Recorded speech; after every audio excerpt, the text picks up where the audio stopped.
Alright. We're gonna very quickly go over. Yeah. Back to our regularly scheduled Fox programming. Hello, and welcome to Yuki Wants to Help People Sleepies. Presented by, you never would guess, me, the Yukinator.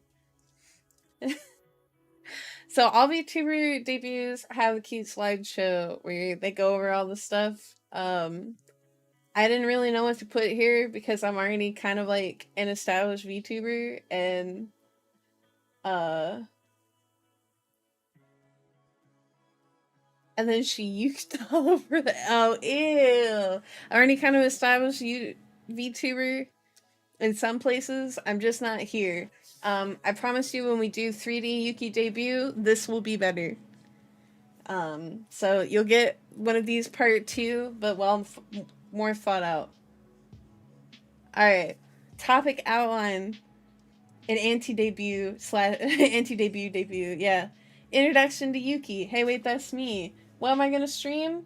Probably some weird stuff. And what are my goals? Oh, it's Joopy! What's a VTuber? You know what?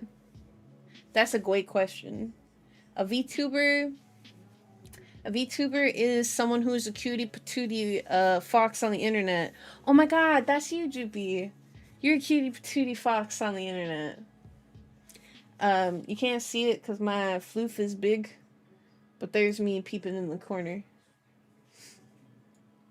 There me is peeping in the corner. So, I'll keep this short, not to bore the hell out of everybody present, but just wanted to have one introductory video on the channel. Except for, I don't know I said that word right, but it's close enough.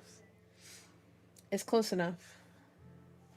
So that's me, Yuki Rose, a 9-tailed Kitsune shrine maiden. A small intro as a tweet. I am a playful, silly, goofy little guy who likes to play Twix on people and tease them, and I was isekai'd here after being forced to leave my village. So, yep, you know, as a VTuber, I have the stereotypical isekai thing, only I wasn't hit by Truck-kun. So, I have a stereotypical isekai anime opening to me being here. More lore coming soon, TM. Truck-kun was too shy to approach you. Well, where I'm from, they didn't have trucks. I live in a small village. A small village of kitsunes where I was going to school to become a shrine maiden just like me mama. More coming soon, TM. I'm from a small village where cool stuff didn't exist. We just do cool little magics and stuff, but we couldn't watch anime or play video games because they weren't real. They weren't real. There was no cars. We only had like wagons or something. I'm new to all this Earth stuff. Earth stuff real weird. That's why I also can't read. No, I'm just kidding. So, introduction to Fox. I'm from a weird land, alternate Fox universe. That's why I never learned how to read. Things that I wrote this before I had said I was gonna play games. Okay, things that I'm going to stream will be ASMR and book reading, and I would like to do cute cafe stuff, and sometimes I would like to do work study streams with you guys. Oh, Bloody, thank you for subscribing to the channel. Thank you for the subby wubbies. I hope you enjoy your stay. Thank you, thank you, thank you, thank you, thank you. I'd also like to do work study streams. I want to learn how to edit my videos better. I want to learn Japanese with you guys and maybe work on other fun projects. Also, earlier I stated that we might play some fun little games. We're definitely going to probably watch some duckies at some point. I'm definitely going to make a ton of fun videos and stuff for you guys. So I hope you're all excited to see the projects that I work on, and it's going to be super cool and super fun.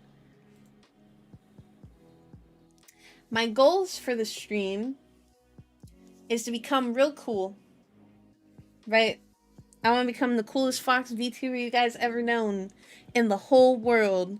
I want to make cool videos, and I want to become all of your friends. So I want each and every single person who watches and comes in and talks to me and subscribes, I want them to become a friend. Wait, how are you gonna become something in our yard? No, I'm not cool yet. We have to get there. We have to get there. We haven't reached coolness yet. We haven't achieved. But we're working on it. So I have very simple goals. Okay, actually I I didn't really know what to put here, but honestly my biggest goal is to become an idol and to sing beautiful songs and do concerts for everybody. So hopefully one day you guys will turn on stream and it'll be a beautiful Fox concert. And I will become an idol that everybody would be proud of. That's my real goal.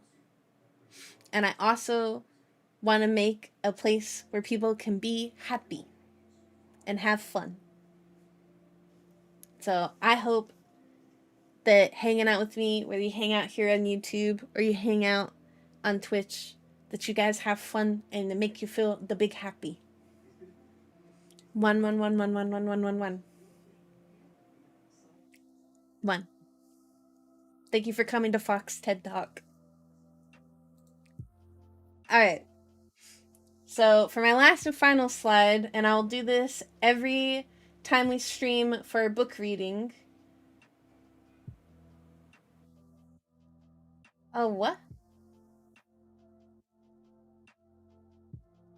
That's one of my Twitch timers. How'd you get in here? How'd you get in here? Mix It Up's going crazy. I'll do this every week. Last week we didn't really read anything, but the prologue, the thing on the back that's like the summary and stuff. So, book recap. What happened last time in Resident Evil 1, The Umbrella Conspiracy? Like zombies live here or something, I think. I don't know. It's a book about zombies. And they might live there or something, I think. All we did was cover the newspaper reports about people going missing and getting eaten by something. But they don't know what the something is, and they think it's wild animals. So there's me going, man, I don't even know why I'm here. Perfect to fall asleep to. Yeah. Actually, I know you say that, but whenever I was doing this on Twitch 500 years ago, um everybody really liked it and everybody wanted me to finish the book and they were very invested, and a lot of people did say that I helped them get some rest. The only thing is that uh I feel like I do too much on my Twitch channel. I spread myself out like a lot. So I'm trying to narrow down what I do over there. So we're spreading it out to other places because everybody always says, hey, you should make content in other places.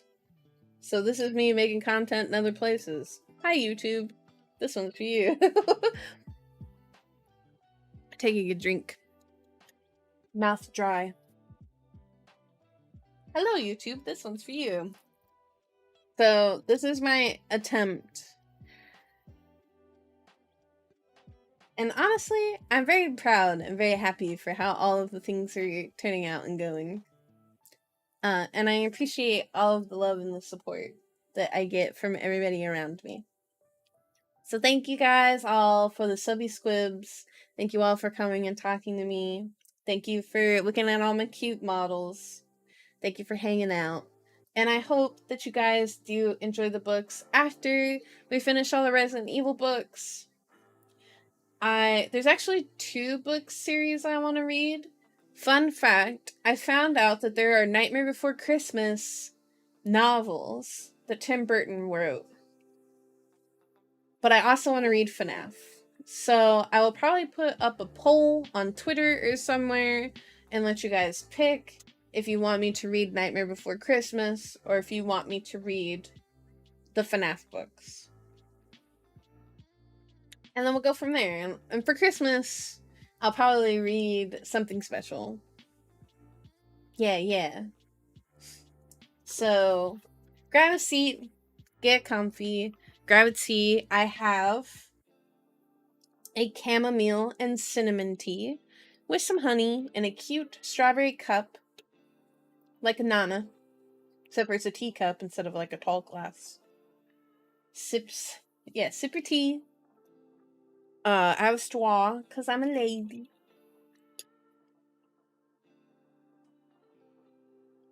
And I hope that you guys all have a great time here.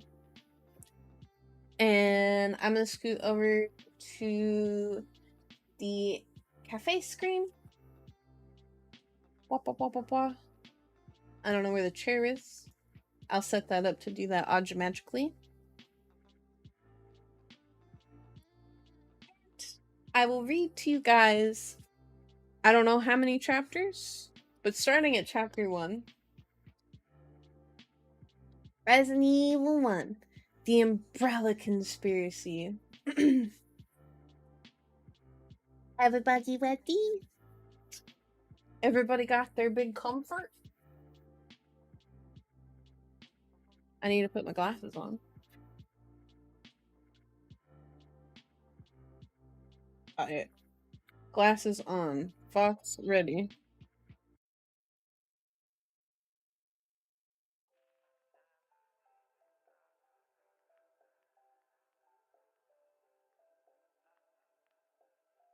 Alright. Chapter 1. Jill was already late for the briefing when somehow she managed to drop her keys into her cup of coffee. On the way out the door, there was a muted ting as they hit the bottom, and she paused in mid-stride, staring in disbelief at the steaming ceramic mug. The thick stack of files she had carried under her arms slid smoothly onto the floor. Paperclips and sticky notes scattered across the tan carpet. Ah, poopy. And yes, she said poopy. I'm just kidding, it's a swear word. She checked her watch as she turned back towards the kitchen, cup in hand. Wesker had called a meeting for 1900 sharp. Whatever time that is in real people time, we'll never know. Which meant that she had about 9 minutes to make the 10-minute drive, find parking, and get her butt into a chair. The first full disclosed meeting since the stars had gotten the case. Hell, the first real meeting since she made the raccoon transfer. And she was going to be late. Couldn't be me. Figures. Probably the first time in years I actually gave a rat's booty about being on time, and I fall apart at the door. Muttering darkly, she hurried to the sink, feeling tense and angry with herself for not getting ready earlier. It was the case, the gosh darn case. She picked up her copies of the ME files right after breakfast and spent all day digging through the reports, searching for something that the cops had somehow missed, and feeling more and more frustrated as the days slipped past, and she failed to come up with anything new. Couldn't be me. Yeah, couldn't be the fox. I'm on time for everything. She dumped the mug and scooped up the warm, wet keys, wiping them against her jeans as she hurried back to the door. She crouched down to gather the files and stopped, staring down at the glossy colored photo that had ended up on top. Oh, girls. She picked it up slowly, knowing that she didn't have time, yet unable to look away from the tiny, blood-splattered faces. She felt the knots of tension that had been building up all day intensify. For a moment, it was all that she could do to breathe as she stared at the crime scene photos. Becky and Priscilla McGee, 9 and 7. She flipped past it earlier, telling herself that there was nothing there that she needed to see. But isn't it true, is it? Oh, it isn't true. Sorry. I'm learning how to read for the first time, excuse me. You can keep pretending or you can admit it. Everything's different now. It's been different since the day they died. When she first moved to Raccoon City, she had been under a lot of stress, feeling uncertain about the transfer, not even sure if she wanted to stay with the stars. She was good at the job.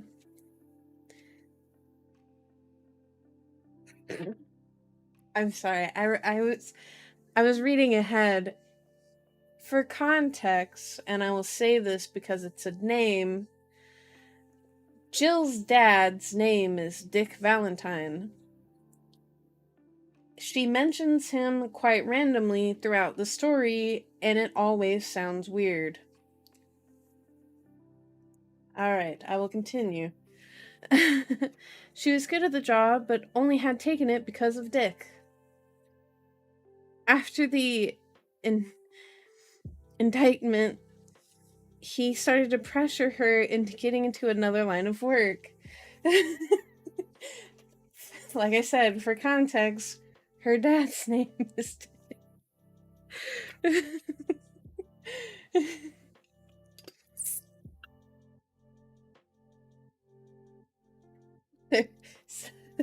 For context, that is a name, not a swear.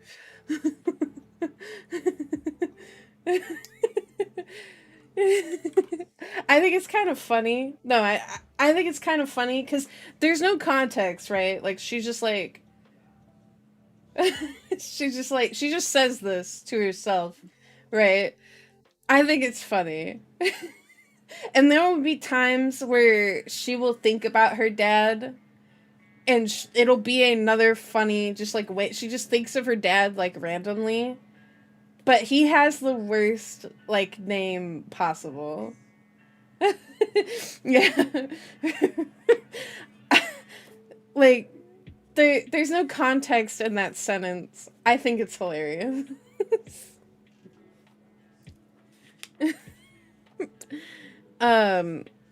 He pressured her to get into another line of work. It had taken a while, but her father was persistent, telling her again and again that one Valentine in jail was one too many, even admitting that he was wrong to raise her the way that he had. With her training and background, there wasn't a whole lot of options, but the stars, at least, appreciated her skills and didn't care how she came by them. The pay was decent. There was the element of risk, but she had grown to enjoy it. In retrospect,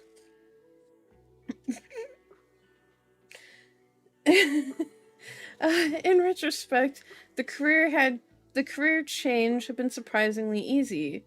It made Dick happy and gave her the opportunity to see how the other half lived. Still, the move had been harder on her than she realized, and for the first time since Dick had gone inside... There's a comma, you have to pause at a comma. She felt truly alone. And working for the law had started to seem like a joke. The daughter of Dick Valentine, working for truth, justice, and the American way. Her promotion to the Alphas, a nice little house in the suburbs, it was crazy. She had been given serious thought to just blowing out of town, giving up the whole thing and going back to what she had done before, until the two little girls who lived across the street had shown up on her doorstep and asked her, with wide, tear-stained eyes, if she really was a policeman. Their parents were at work, and they couldn't find their dog.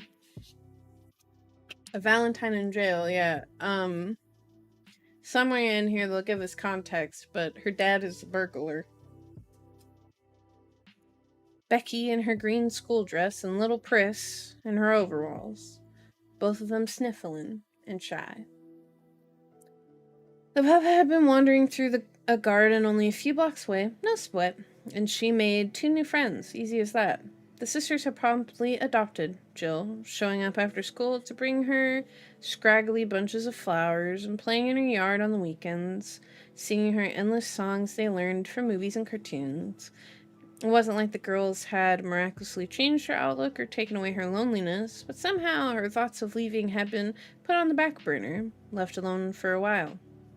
For the first time in her 23 years, she started to feel like part of a community she lived in and worked in. The change was so subtle, gradual, that she hardly noticed. 6 weeks ago, Becky and Pris had wandered away from a family picnic in Victory Park and became the first 2 victims of the psychopaths that had since terrorized the isolated city. The photo trembled slightly in her hand, sparing her nothing. Becky lying on her back, staring blankly at the sky, a gaping, ragged hole in her belly. Pris was sprawled next to her, arms outstretched, chunks of flesh ripped savagely from their slender limbs. Both of the children had been eviscerated, dying of massive trauma before they bled out. If they screamed, no one had heard. Enough! They're gone, but you could finally do something about it. Jill fumbled the papers back into the folder, stepped outside into the early evening, breathing deeply. The scent of freshly cut grass was heavy in the sun-warmed air. Somewhere down the street, a dog barked happily amidst the shouts of children. She hurried to the small, dented gray hatchback parked in the front walk, forcing herself not to look at the silent McGee house as she started the car and pulled away from the curb.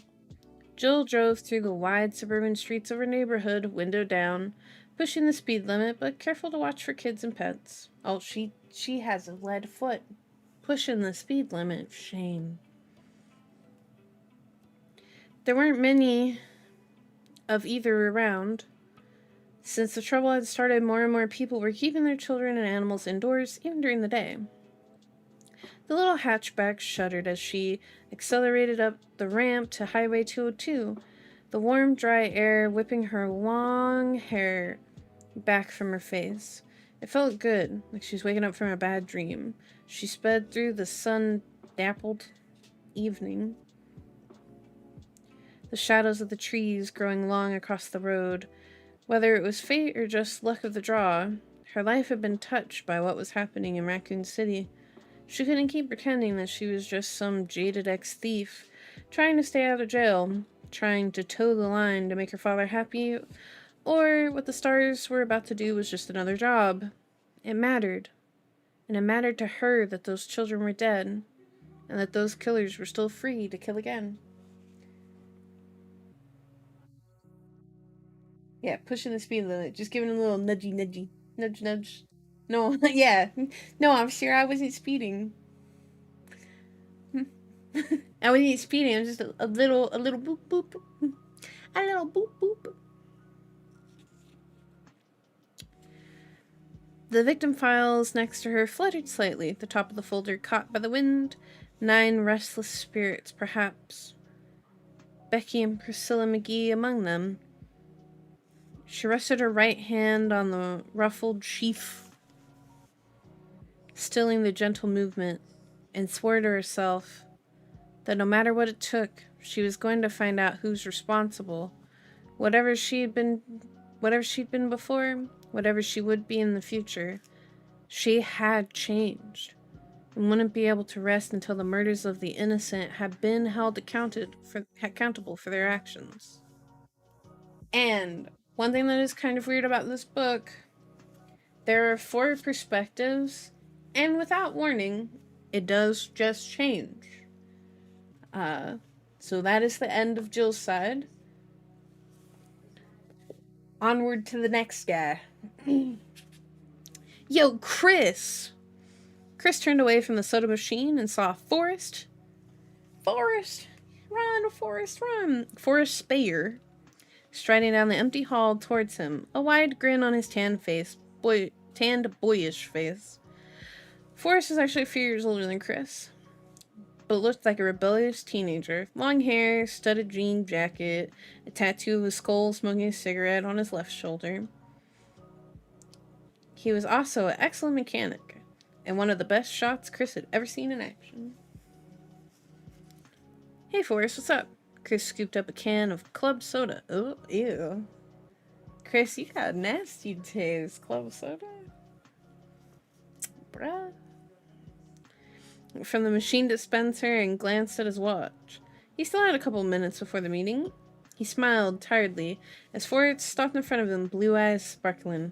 Forrest was carrying an armful of equipment, vest, utility belt, and a shoulder pack.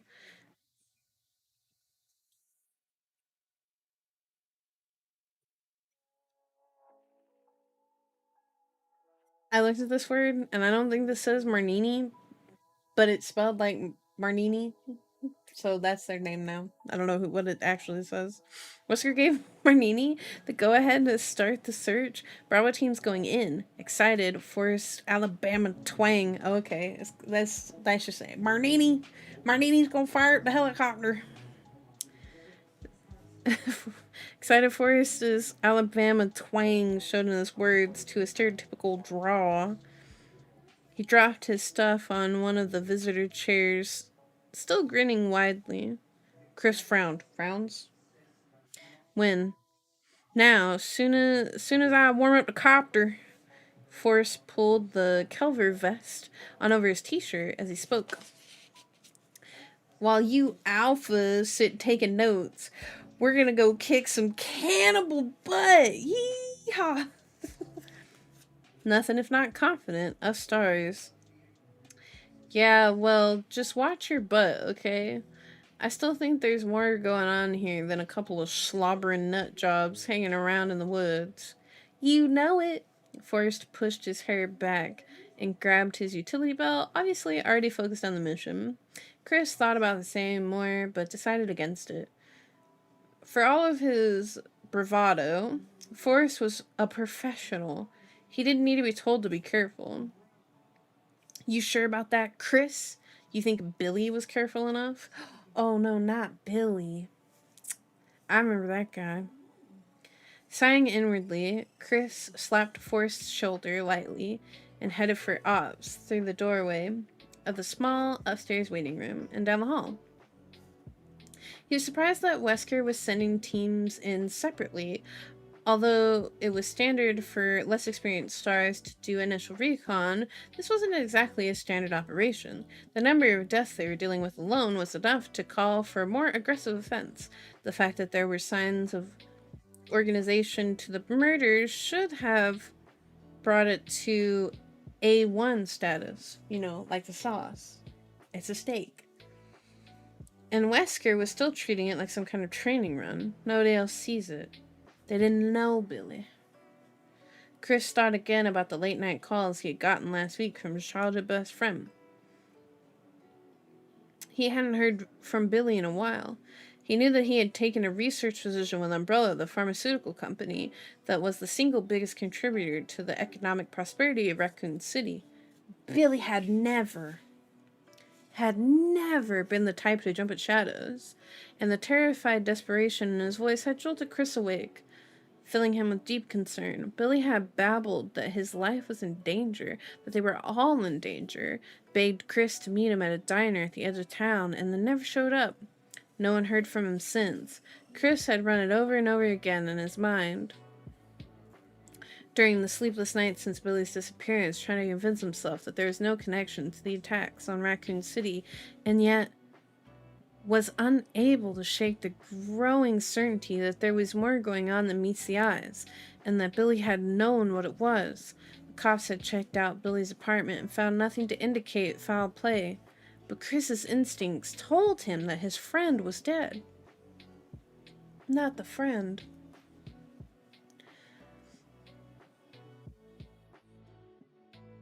And that he had been killed by somebody who wanted to keep him from talking.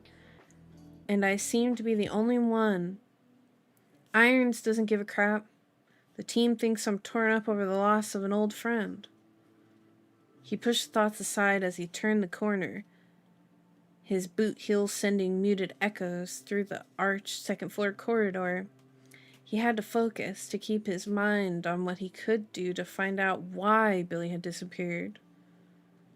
But he was exhausted, running on minimum sleep and almost constant anxiety that had plagued him since Billy's call. Oh my god, just like me, for real, for real.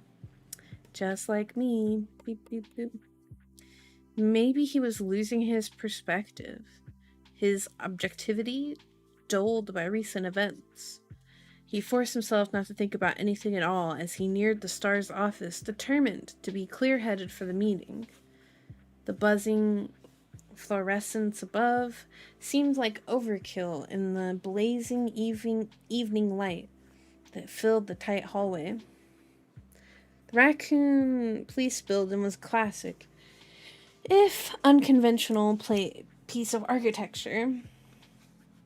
Lots of inlaid tile and heavy wood, but it had too many windows designed to catch the sun. When he had been a kid, the building had been the Raccoon City Hall. With the population increased a decade back, it had been renovated as a library and 4 years ago turned into a police station. It seems like there was always some kind of construction going on. The door to the star's office stood open. The muted sounds of gruff male voices spilling out into the hall. Chris hesitated a moment, hearing Chief Irons among them. "Just call me Brian." Irons was self-centered, self-serving politician masquerading as cop. It was no secret that he had his sweaty fingers in more than a few local pies. Ew. He'd even been implicated in the cider district, the land scam, back in '94. Although nothing had been proven in court, anyone who knew him personally didn't harbor any doubt. Chris shook his head, listening to Iron's greasy voice.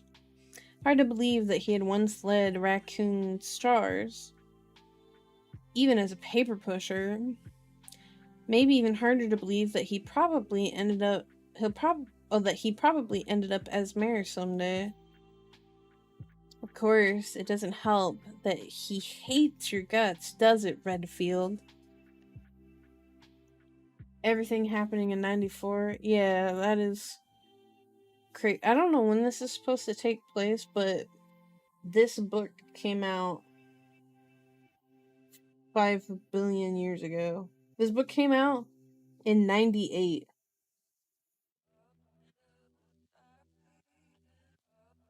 This is old. I'm holding the world's oldest, piece of merchandise.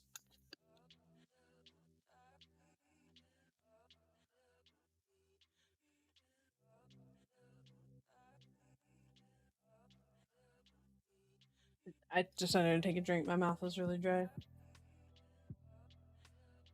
Wow. Really gonna use the O word. Old.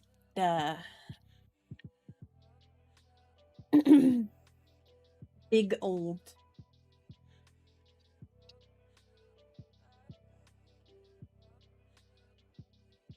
Big old. Just like Chief Irons. Segueing back into the book. Yeah, well, Chris didn't like to kiss booty cheeks. And Irons didn't know how to have any other kind of relationship. I love when the words get cut off when it turns page. It's gotta get weird. At least Irons wasn't a total incompetent. He had some military training. Chris pasted on a straight face and stepped into the small, cluttered office that had served as the Star's filing cabinet and base of operations. Barry and Joseph were over by the risky desk, going through a box of papers and talking quietly. Brad Victors, the Alpha pilot, was drinking coffee and staring at the main computer screen a few feet away, a sour expression on his mild features. Across the room, Captain Wesker was leaning back in his chair, hands behind his head, smiling blankly at something Chief Irons was telling him. Irons' bulk was leaned against Wesker's desk, one pudgy hand brushing at his carefully groomed mustache as he spoke. I hate Chief Irons. It's disgusting. So I said, "You're gonna print what I tell you to print." That does not say Betro. "And you're gonna like it, or you're never gonna get another quote from this office." And he says, "Chris," Wesker interrupting the chief, sitting forward, "good to see you here. Looks like we can stop wasting time." Irons scowled in his direction, but Chris keeping his poker face. Wesker didn't care much for Irons either, but he didn't bother trying being any more than polite in his dealings with the man. From the glint in his eyes, it was obvious that he didn't care who knew either.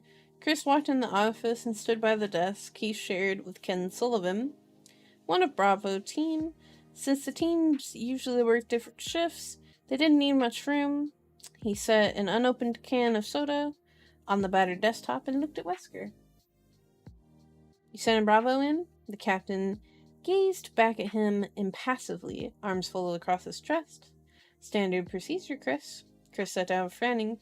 "Yeah, but with what we talked about last week, I thought..." Irons interrupted. "I gave the order, Redfield. I know that you think there's some kind of cloak and dagger going on here, but I don't see any reason to deviate from policy."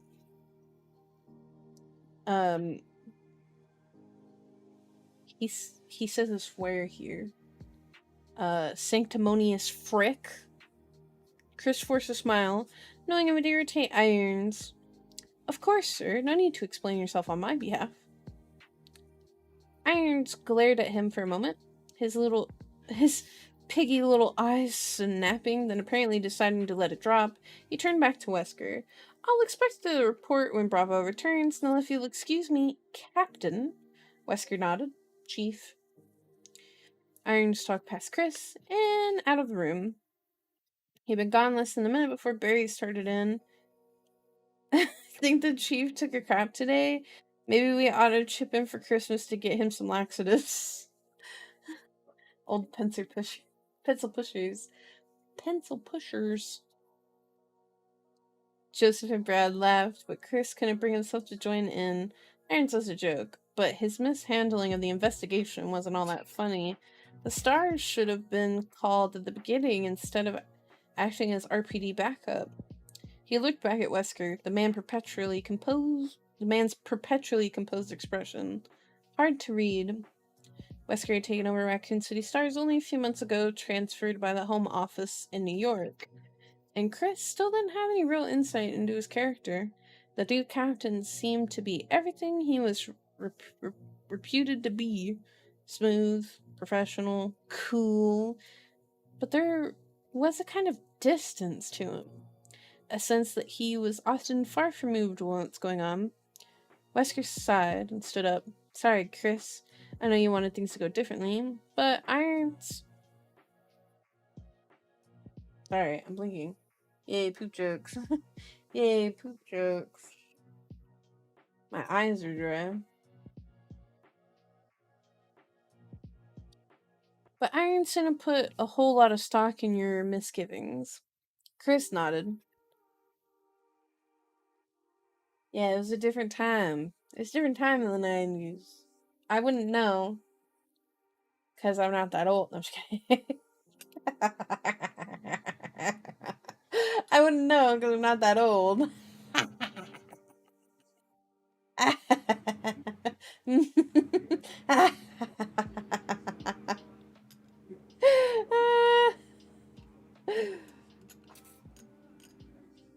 I'm just kidding. Okay, wait. Okay, it's not fair because I was like born towards the end, so I actually I don't know, but well, I have you know, young lady, that you're ancient, literal dust. You went to school with Jesus. No, I'm just kidding. I'm not that cruel. I'm just kidding. I'm just kidding. It's just jokes. It's just jokes. Double one. Wow, wow.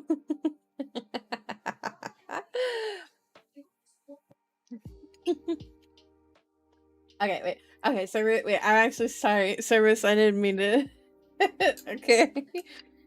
Cerberus is like, listen here, small child. I will drop kick you to the floor.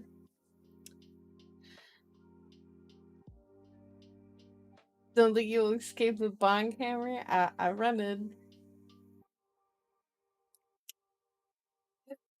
Uh, look, I think I'm kind of funny, okay?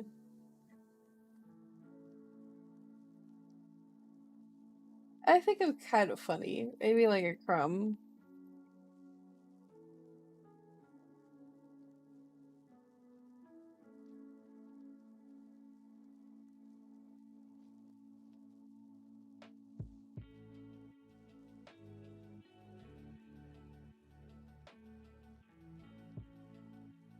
Okay.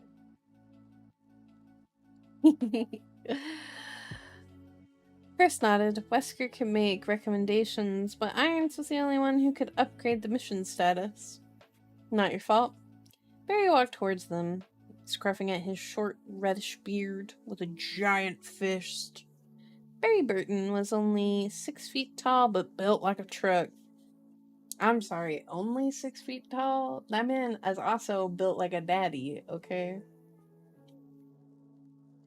Oh, only 6 feet tall. His only passion outside of his family and weapon collection was weightlifting, and it showed. Don't sweat it, Chris. Marnini will call us in the second he smells trouble. Irons is just pulling your chain. Speaking of being old. You have to go to bed because you have work tomorrow? Have a good sleep. Thank you for stopping by. Good sleepy, sleepy, sleepy, sleepy. Have good sleepy, sleepy, sleepy, sleepy. Stream will be going on for another 4 to 5 minutes for the rest of people here with us. Uh, I really appreciate you stopping by. I was sad I missed your stream earlier, but Steph made up for it. Aww. Wait, that's really cute. Thank you, Sukelos. Sukelos, you missed Elden Ring fun, but it is okie dokie.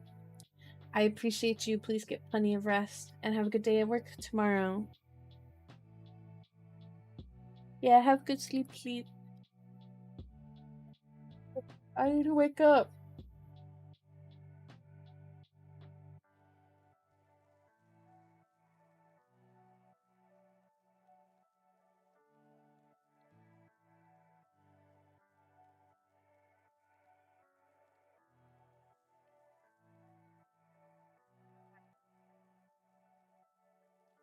Chris nodded again, but he didn't like it.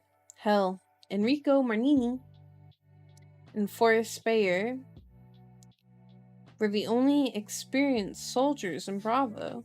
Ken Sullivan was a good scout and a brilliant chemist, but in spite of his STARS training, he couldn't shoot the broadside of a barn. Richard Atkin was top-rated communications expert, but he lacked field experience. Rounding out the Bravo team was Rebecca Chambers, who had only been with STARS for 3 weeks, supposed to be some kind of medical genius. Chris had met her a couple times. She's bright enough, but she was just a kid. Yeah, skill issue with aim. I'm sorry. Can't hit the broadside of a barn? That bro ain't from Texas, I tell you what. He ain't from Texas. He don't know how to shoot. He don't know how to shoot. Can't hit the broadside of a barn? Bruh. Get out of here. Go on, get. What's wrong with you? It's not enough. Even with all of us, it may not be enough. He cracked open his soda, but he didn't drink any, wondering instead what the STARS were going to do against, or what the STARS were going up against. Billy's pleading, desperate words echoing through his mind yet again. They're gonna kill me, Chris. They're gonna kill everyone who knows. Meet me at Emmy's now, and I'll tell you everything. Kraken soda. I said cracked open a soda. How do you open a soda? Mox, how do you open your soda? Mox, I love cracking soda. Old school Coke recipe. It's in the 90s. It might got crack in it already. You bite. Ow. That hurt my teeth. You bite it? No, you don't. That's a lie. No one could do that. That would hurt. You lie and you cheat. No, I don't. Okay, I don't. ASMR, I don't believe that you would open a soda with your teeth. Pixar didn't happen. Oh, you meant you bite a hole in the side of it. I, for some reason, was picturing you, like, popping the top thing with your teeth. Wait, so you just, like, snap to a Slim Jim, crack into a Coke. Oh. I don't think that's how that works. Yeah, next time send me a pic of how you drink soda. I'm concerned for you.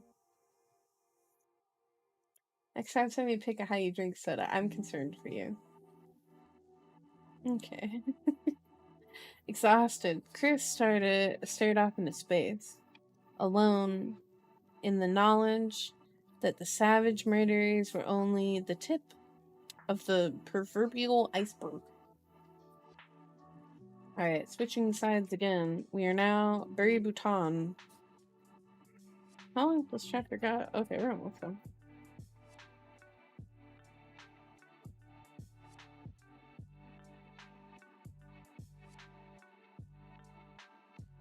Barry stood by Chris's desk for a minute, trying to think of something else to say, but Chris didn't look like he was in the mood for conversation.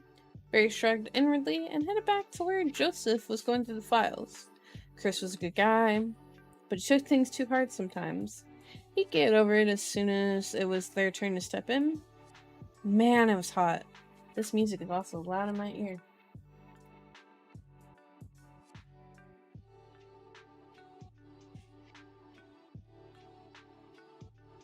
Couldn't hear myself read. Man, it was hot. Seemingly endless trickles of sweat rolling down his spine, blew in his t-shirt to his broad back. The air conditioning was on the fritz as usual. Even with the door open, the tiny star's office was uncomfortably warm. Any luck? Joseph looked up at him from the pile of papers with a rueful smirk on his lean face. You kidding? It's like someone hid the damn thing on purpose. Barry sighed and scooped up a handful of files. Maybe Jill found it. She was still here when I left last night, going through the witness reports for about the 100th time. What are you two looking for anyway? Brad asked. Barry and Joseph both looked over at Brad, still sitting at the computer console, headset on. He had been monitoring Bravo's progress through their flyby of the forested district. But for now, he looked bored as hell. Joseph answered him. Barry claims that there are 4 plans in here somewhere on the old Spencer estate. Some architectural digest that came out when the house was built. He paused and then grinned at Brad. Except that I'm thinking that old Barry's gone senile on us, and they say memory's first thing to go. Barry scowled good-naturedly. Old Barry could easily kick your butt in the next week, little man. Joseph looked at him, mocking. Yeah, but would you remember it afterwards? Barry chuckled, shaking his head. He was only 38. Damn, Barry, you're old. He was only 38. We've been with Raccoon Stars for 15 years, making him the senior member. He had endured numerous old age jokes, mostly from Joseph. Barry cocked an eyebrow. Or Brad cocked an eyebrow, sorry. The Spencer place. Why would it be in a magazine? You kids gotta learn your history, said Barry. It was assigned by the one and only George Trevor just before he disappeared. He was the hot Thagan architect who did all the weird skyscrapers in DC. In fact, Trevor's disappearance had been one of the many reasons that the Spencers shut down the mansion. Rumor has it that Trevor went crazy during construction, and when it was finished, he got lost and wandered the halls until he starved to death. Hey, you're almost... I am not almost 38. I'm not almost 38. We still got like 11 years. Let me have those 11 years. That is not almost. That's a long time. That is a long time.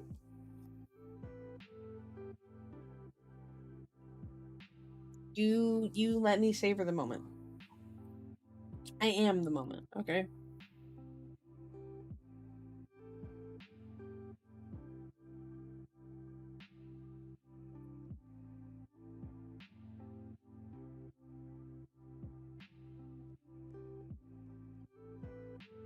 I'm gonna take a big sip of water.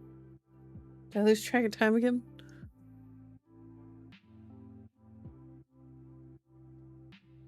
I don't think that you missed that much time, Cerberus. No, I think that Mox is smoking crack. It's the other one you gotta worry about being almost. Ryan's the old one. Brad scoffed, but suddenly looked uneasy. That's bull crap. I ain't never heard anything like that. Joseph winked. Wink. And Barry, no, it's true. Now his tortured ghost roams the estate each night, pale and emancipated. But I've heard tell that sometimes you could hear him calling out, Brad Victors, bring me Brad Victors. Brad flushed slightly. Yeah, ha ha ha. You're a real comedian, Frost. Barry shook his head, smiling, wondering again how Brad ever made it to Alpha.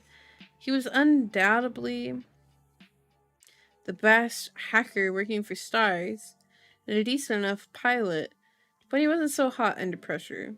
Joseph had taken to calling him Chicken Heart Victors when he wasn't around, while the Stars generally stuck up for one another. Nobody disagreed with Joseph's assessment. So is that why the Spencer shut it down? Brad addressed this to Barry, his cheeks still red. Barry shrugged. I doubt it. It was supposed to be some kind of guest house for Umbrella's top executives. Trevor did disappear right about the time of its completion, but Spencer was being a wacko anyways. He decided to move Umbrella headquarters to Europe. I forgot where exactly, and just boarded up the mansion. Probably a couple $1,000,000 straight in the crapper. Joseph sneered. Right, like Umbrella would suffer. True enough. Spencer may have been crazy, but he had enough money and business savvy to hire the right people. Umbrella was one of the biggest medical researchers and pharmaceutical companies on the planet. Even 30 years ago, the loss of a few $1,000,000 probably hadn't hurt. Anyways, just went on. The Umbrella people told Irons that they sent someone out to check the place over, and it was secure, no break-ins. So why look for blueprints? Brad asked. It was Chris who answered, startling Barry. He walked back to join him, his youthful face fixed with sudden intensity that almost bordered on obsessive. Because it's the only place in the woods that hasn't been checked out over by the police. It's practically in the middle of the crime scene. And because you can't always trust what people say. Brad frowned. But if Umbrella sent somebody out, whatever Chris was going to say in response was cut short by Wesker's smooth voice. Rising from the front of the room. All right, people. Since it appears that Miss Valentine isn't planning on joining us, why don't we get this started? Barry walked to his desk, worried about Chris for the first time since the whole thing started. He recruited the younger man for stars a few years back thanks to a chance encounter at a local gun shop.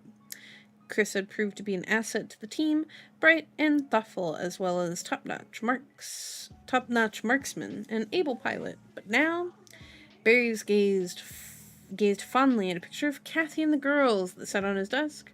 Chris's obsession with the murders in Raccoon City was understandable, particularly since his friend had disappeared. Nobody in town wanted to see another life lost. Barry had a family and was as determined as anyone else on the team to stop the killers.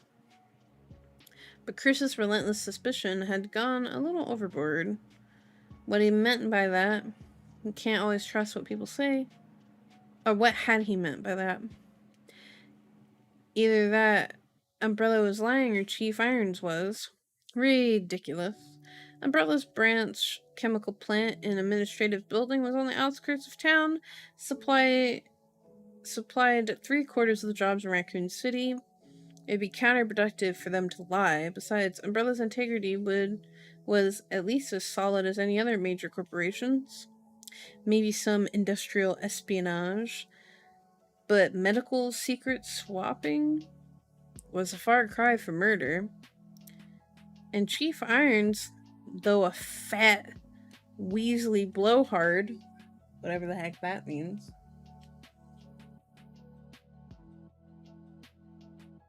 I looked away and lost my spot, sorry, wasn't the kind to get his hands any dirtier than getting accepted, than they'd get accepting illegal campaign funds. The guy wanted to be mayor, for Christ's sakes. Barry's gaze lingered on the picture of his family for a moment longer before he turned his chair around to face Wesker's desk and suddenly realized that he wanted Chris to be wrong. Whatever was going on in Raccoon City, yeah, blows hard, yeah. Chief Iron blow hard.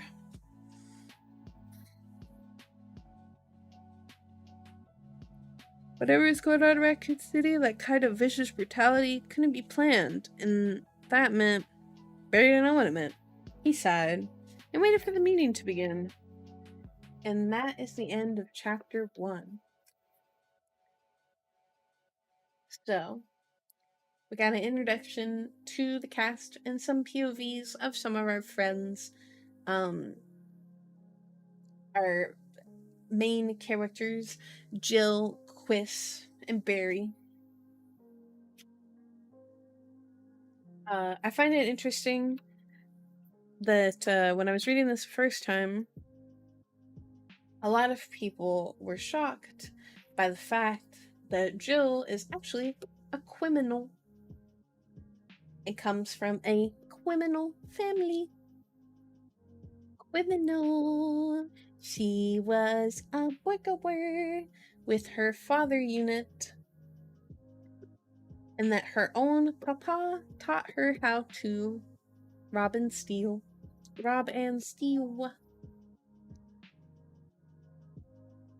Always an interesting little factoid that I think is very funny, hee hee ha ha. And it's kind of neat to see how, like, it got started, because when you play the game, you join in as the characters are running through the woods, and they make it into the mansion, but not all the stuff leading up to the mansion. There might be some notes lying around, but I don't remember. It's been a very long time since I played Resident Evil 1 that's like describes what's going on or whatever, but it's kind of interesting to see like what the outside world was going through and why they even got to that point, or how they even got to that point to begin with. So, interesting, fun, foxy facts.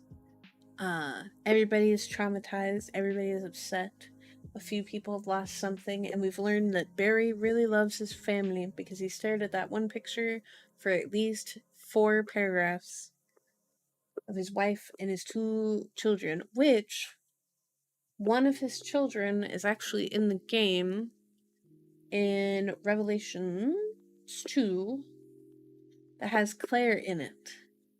Moira. And I do actually believe that that one is multiplayer. Bop, bop, bop. Bop, bop, bop. Bop.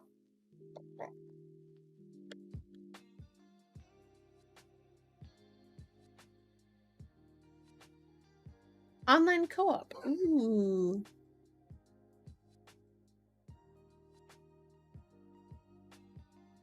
I should make somebody play that with me.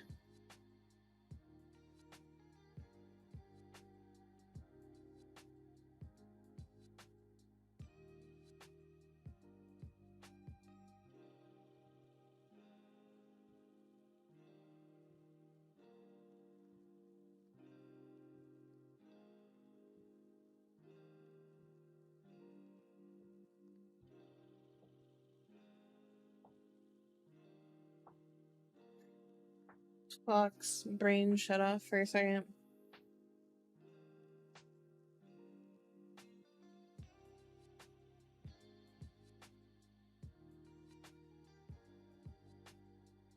But yeah. Fox brain explode. But that is okay.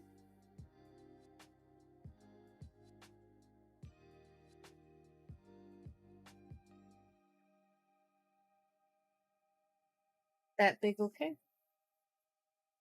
I was going to ramble on longer so we wouldn't start like a whole nother chapter and then like stop in the middle.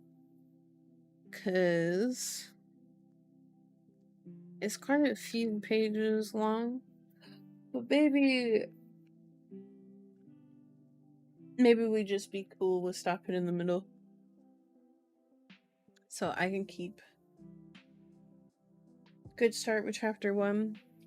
I know I read all of it or whatever, but I feel like it's been a long time since I covered it, and since we're covering it on like a new channel, I thought that it would be good to just start over.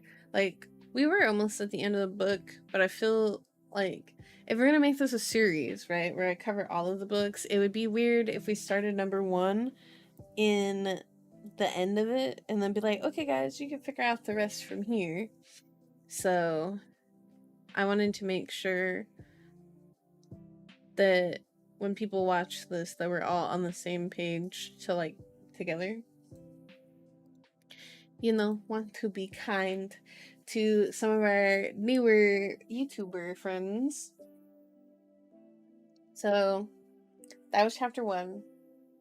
Next time we won't do the whole debut outfit show thing, so maybe we'll read a couple more chapters. This will probably be a long series, so I hope everyone is buckled in and ready for the ride. And I hope that you guys enjoy. I really like it. I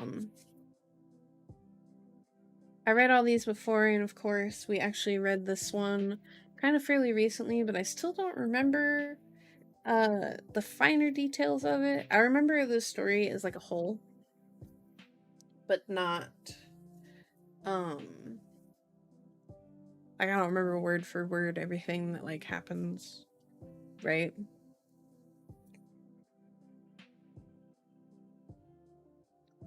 So yeah.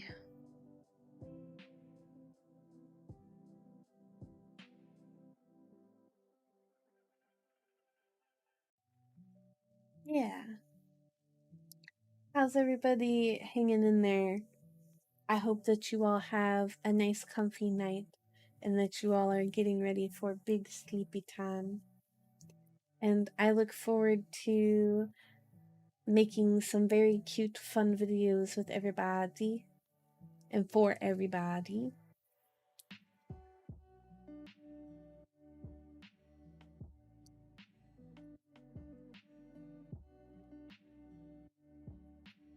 very sleepy myself. Very sleepy myself.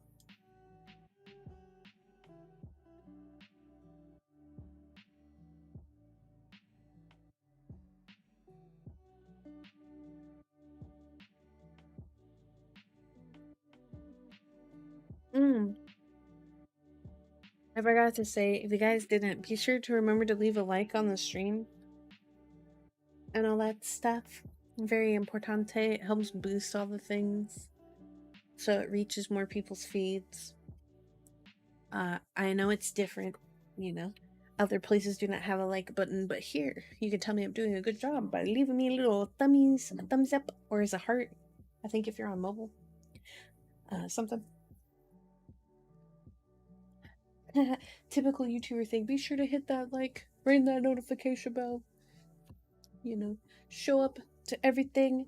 I've actually found out from my YouTube statistics that 70% of you are not subscribed. It's probably not you people sitting here in the room right now, but 70% of someone is not subbed. Don't make me make a PowerPoint presentation on why you should subscribe and stop messing with my feelings. Set notifications to all. Oh man, don't do that. You might you might blow up and then act like you don't know nobody.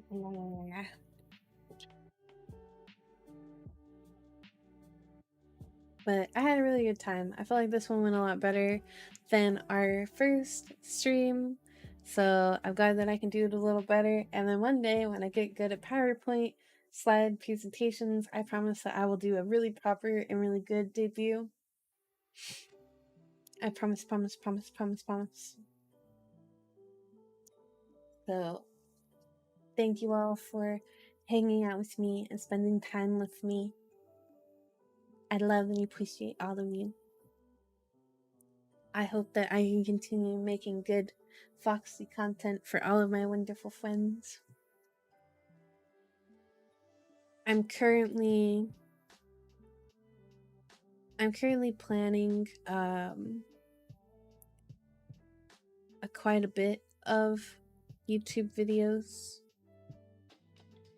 My goal is to post all of my clips and stuff, so I've been slowly editing them and working on everything.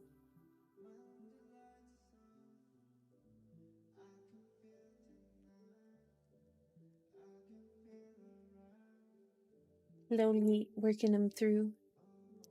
I'm gonna try to post one TikTok and one short every day. And try to break myself out of this slump, because I'm in kind of a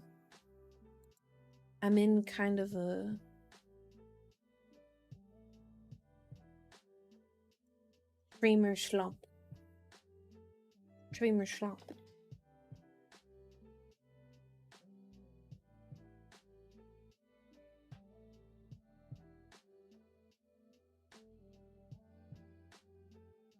So we fight real hard.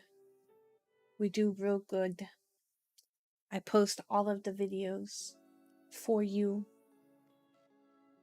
We will have another reading stream on Sunday. Hopefully we get a little bit further into the book. Yeah, thank you. I do have this. I'm very strong. So, oh, brain empty. Tomorrow, okay, yeah, you guys will only see me on Fridays and Saturdays, and then if we do an extra game stream during the week, it will be random. If I can think of time beforehand, I will let you guys know. If we do something cool.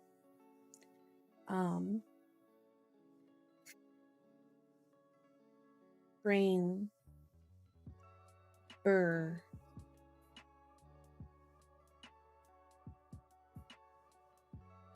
Brain burr.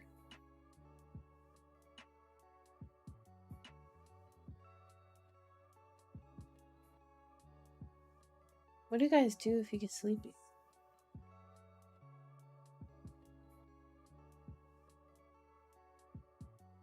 How to wake up?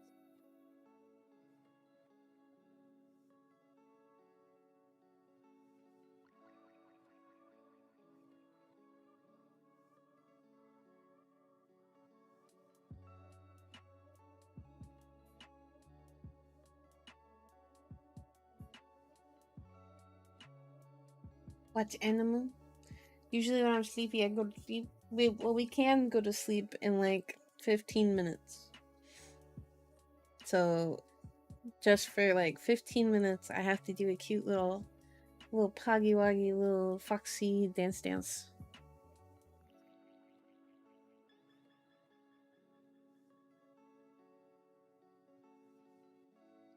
A little poggy woggy fox dance. Oh, you know what? I know what we could do. I know what I'm gonna do. It's time for it's time for Fox tarot reading. Who's brave enough to enter the Fox's the Fox's tarot reading?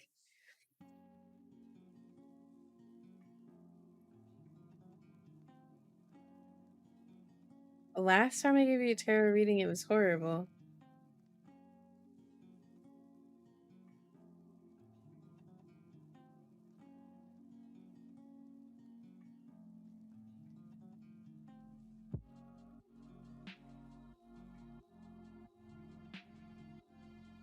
Let me see if I can find it.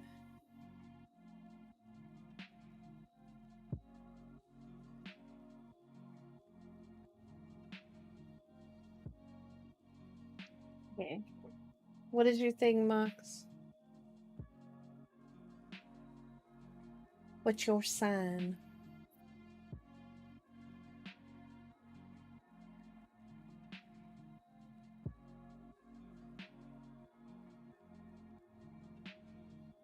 Libra.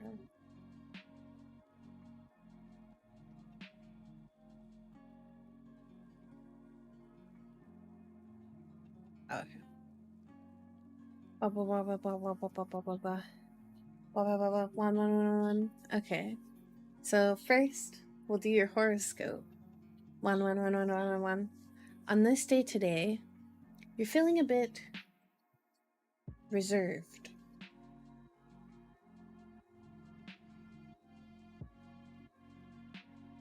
You're feeling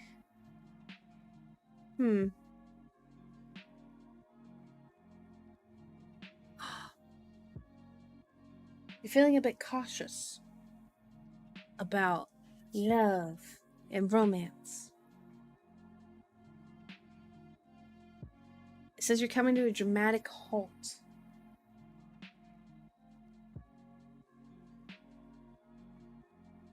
It says you need a breather, a break. It says you get no maidens. As bad as last time.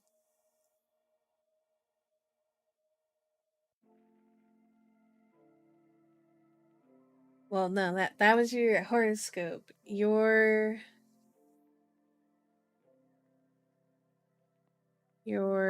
tarot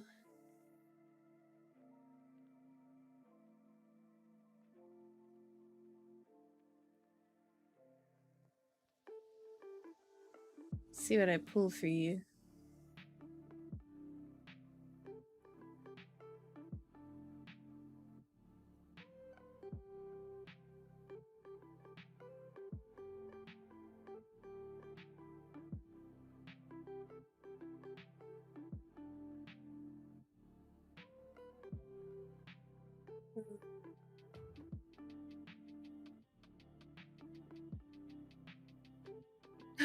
I got the world though.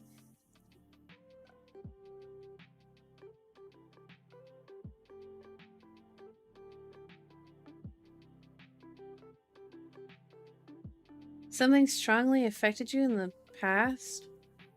You don't have to revert to old habits that you used to cope in light of a similar situation. Change the pattern today. The old situation was a learning experience. That is the only thing you should remain attached to. What's going on, bud?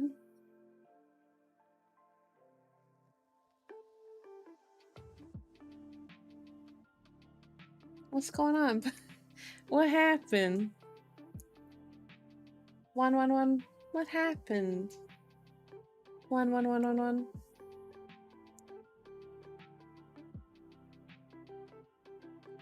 What can I say? I am the reader of cards. Anyone else brave enough to step up to the fox's horoscope reading?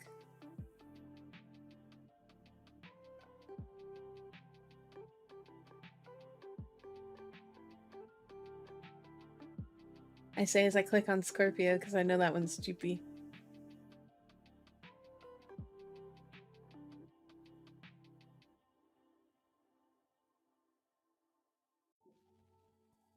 One. Forces Jupiter's horoscope reading. One.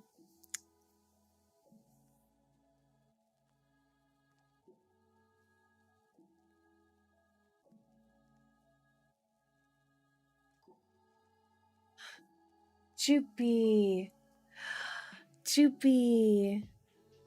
It says that you're in love. It says your heart wants to soar into the clouds. And that you might want to consider a greater commitment to someone you love. You are of sound and solid mind to do so now. Jupy, it says you gotta make the full commitment to pizza and get married.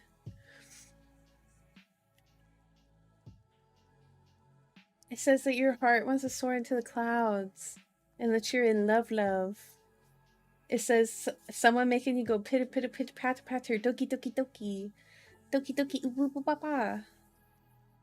I do love pizza. Alright, we're gonna pull Jupy's tarot card. One. Wop. Wheel of Fortune. Like gasp. This one's also about love. You get a second chance at love that requires making long-term plans for the future, filled with pleasant surprises.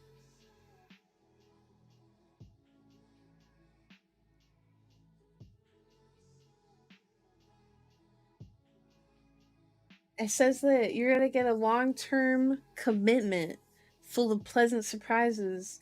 I think that means that you won a Little Caesars raffle and you get unlimited pizza for the rest of your life. Damn, that's really crazy. Damn. That's really crazy.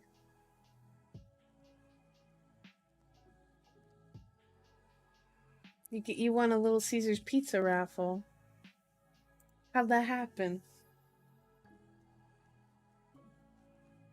One. I believe, Cerberus, that you are a Pisces. You ready?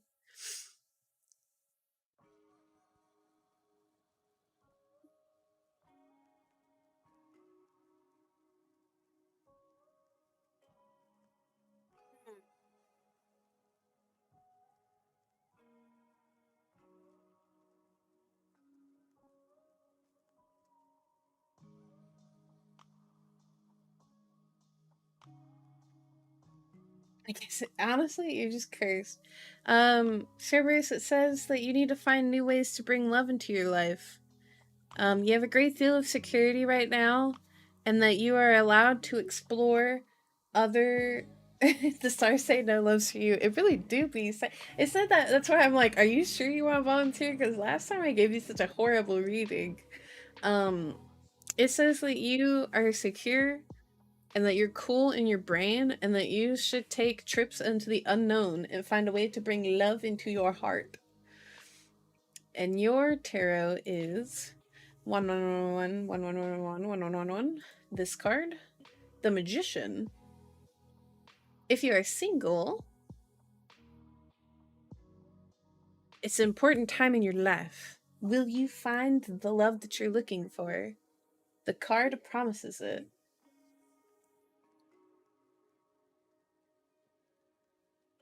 And if you are in a relationship, it'll mean that you two are devoted and loyal to each other. And with faith, anything is possible. Ooh. Ooh. Ooh.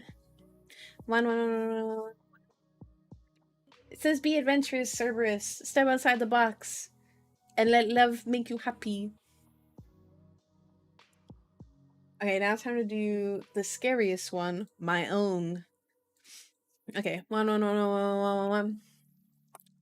My own tarot reading. It'll be the last. But I like my box. No, you have to get out of your box. Into the unknown. Alright, so my reading, my horoscope. Something unusual could put a smile on your face. Look for beauty and love in the simplest of things. If you can't see it, then work on adjusting your attitude. Hey, my attitude is great. It says my inside Yuki needs to be fixed, not the world around me. Aw, you'll receive laughter and romance that are sure to brighten your day. It says inside Yuki's too sad, and it needs to let the world teach me love. And my tarot card is one. This one. Death! Oh god. Okay, I regret. Death says that too much of a good thing is a bad thing. Too much love explodes, and too much negativity explodes into jealousy and obsession. Both are repetitive and intrusive trains of thought. Anxiety provoking. Oh no. Oh, okay. This card says to reverse your bad habits and rethink about your situation. Oh, okay. Wait, no, that kind of hits close to home. Where it's like you should rethink about where you stand and how you're feeling and better yourself as like a person to understand and more cooperate with the things going on around you and not just let negativity consume your entire life. No, okay, no, this card was right. This card was a vibe. Just because bad stuff happens just happens around you does not mean that you should let it eat you alive. You have to stand proud and stand tall.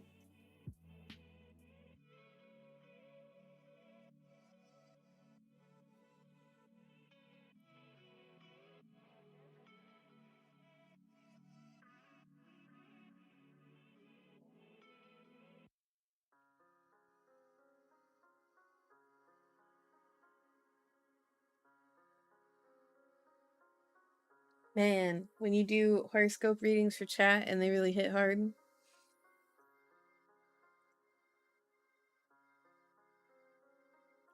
And they really be hitting hard. Okay, wait. We'll do Ryan's and then we'll end stream for the night.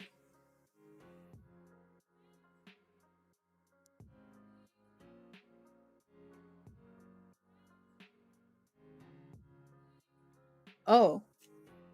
Don't assume that the person you're trying to reach is getting your messages. Perhaps you've been waiting for a reply, thinking this person blew you off. Maybe this person doesn't understand the question you're trying to ask. You're gonna have to spell it out. Hope he's not talking to me. I hope I'm not the one who doesn't understand. Okay. And Ryan's tarot card. The Sun. Someone can make you happy if you only let them. You deserve to have joy. You know who that person is if you quit fighting the natural flow of energy. The sun energizes existing relationships today. It is the warmth of light and two hearts demonstrating the tenderness in themselves.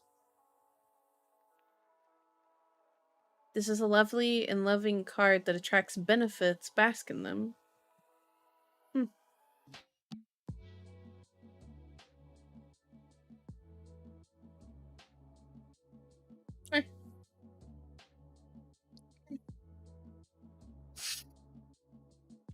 So Ryan is reaching out and probably not really getting the answers that he's looking for when he should be happy with how things currently are. I see.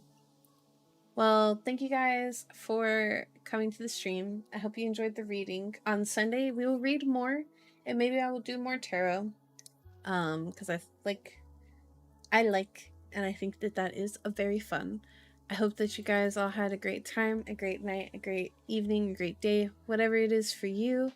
I hope that you guys enjoyed yourselves, and I really appreciate each and every single one of you. And I will see you guys tomorrow on Twitch for my Fall Guys and Final Fantasy farming. I will have a good sleep. You guys have a good night, a good day, a good evening. And we don't have the ability to raid, so 11111.